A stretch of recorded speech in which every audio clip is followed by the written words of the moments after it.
Hello friends, welcome to Mittal's kitchen.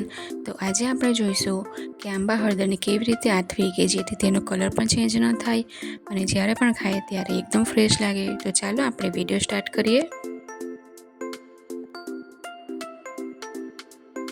તો આપણે આ આંબા હળદર લઈ લીધી છે અને લીલી હળદર છે સાથે.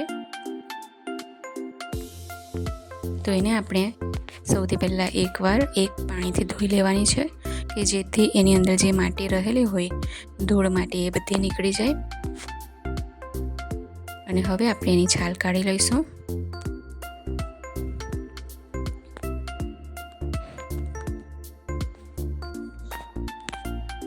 તો લીલી હળદર અને આંબા હળદર આપણે આપણા ડાયટમાં જરૂરથી લેવા જોઈએ, જેના ઘણા બધા ફાયદા છે, જેવા કે સ્કિનની દરેક તકલીફ દૂર કરે છે, આંતરડાના રોગોને દૂર કરે છે, જેવા કે કબજિયાત પણ મટી જાય છે, દાંતના દુખાવા, ગળાના કાકડાની કોઈ પણ તકલીફ હોય એ દૂર કરે છે, સ્કિનને સુંદર અને ડાઘ રહિત બનાવે છે, ખાંસી અને ઉધરસ થતા નથી, કેન્સર જેવા ભયાનક રોગોથી પણ આપણને બચાવે છે, ડાયાબિટીસને પણ આપણને ઓછું કરે છે, લોહી શુદ્ધ કરે છે. આવા તો ઘણા બધા રોગો છે જેનાથી આપણને બચાવે છે.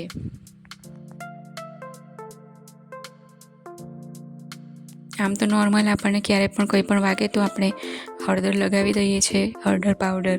તો આપણે હમણાં શિયાળામાં જે આ હળદર મળે છે એ આપણે જરૂરથી ખાવી જોઈએ.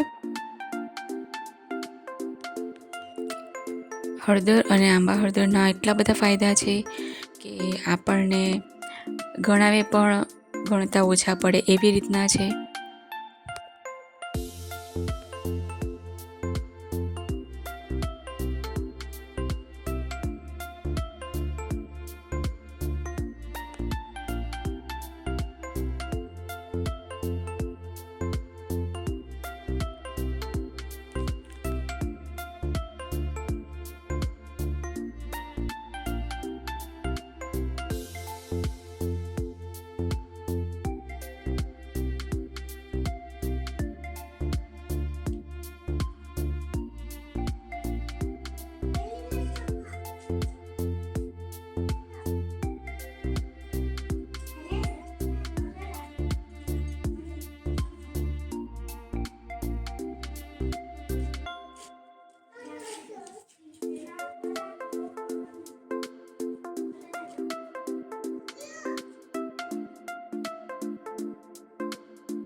આને ખાવાથી શરીરમાં લોહી એકદમ શુદ્ધ થાય છે અને લોહી શુદ્ધ હોય તો કોઈ પણ પ્રકારની બીમારીઓથી દૂર રહેવાય છે અને સાથે જ આપણને બીજા પણ ઘણા ફાયદા થાય છે.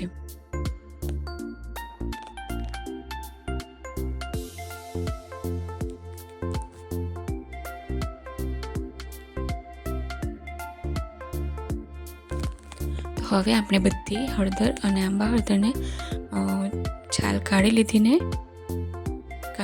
છે. હવે આપણે એને બરાબર વોશ કરવાની છે.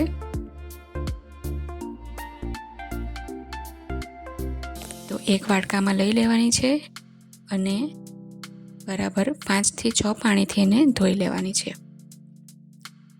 આને આપણે આવી રીતે આખી જ ધોવાની છે, કાપીને નથી ધોવાની.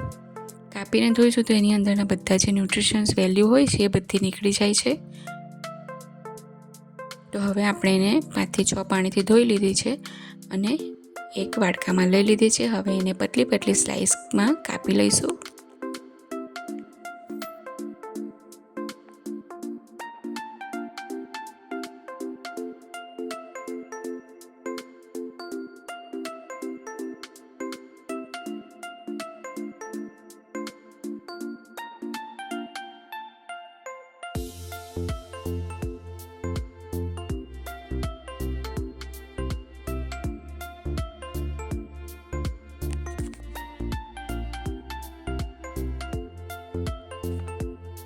તો આ આવી જ રીતે આપણે બધી આંબા હળદરને કાપી લેવાની છે એક સરખી પતલી પતલી સ્લાઇસમાં.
તો જોઈ શકાય છે આપણે બધી સ્લાઇસ એક સરખી કાપી લીધી છે.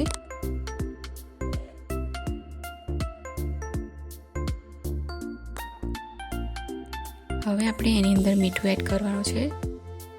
સ્વાદ પ્રમાણે આપણે એડ કરી લેવાનું છે અને બધું બરાબર મિક્સ કરી લઈશું.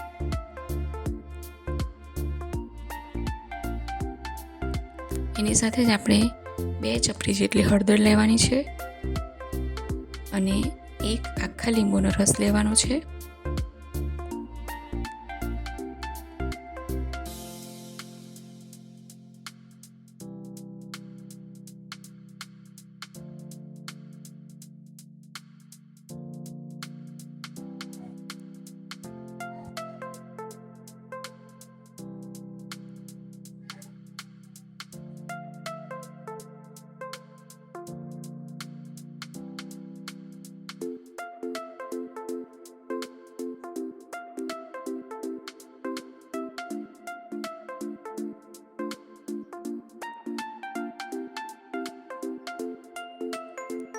હવે બધું બરાબર મિક્સ કરી લેવાનું છે.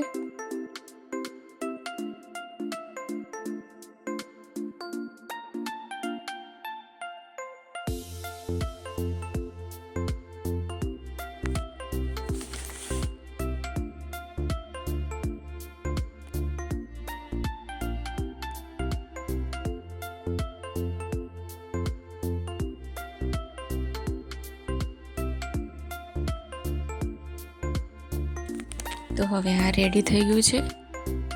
હવે આપણે એને એક કાચનો જાર લીધો છે, એની અંદર આપણે ભરી લઈશું. આની અંદર કોઈ એક્સ્ટ્રા પાણી આપણે એડ કરવાની જરૂર નથી. જે લીંબુનો રસ છે એનાથી જે સારું રહેશે.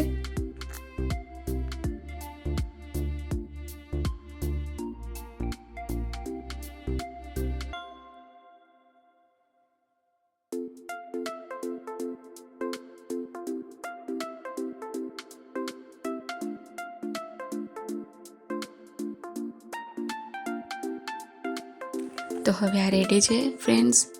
તમે આને સ્ટોર કરી શકો છો ઘણા દિવસો સુધી. જ્યારે પણ ખાશો ત્યારે એકદમ ફ્રેશ લાગશે અને કલર પણ ચેન્જ ન થાય.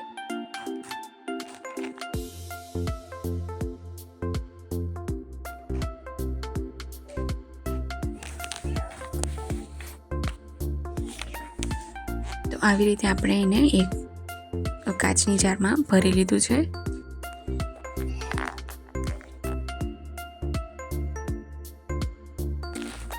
Thanks for watching. અને મારી ચેનલને સબસ્ક્રાઈબ કરી લેજો અને વિડીયોને લાઈક કરી લેજો. Thank you.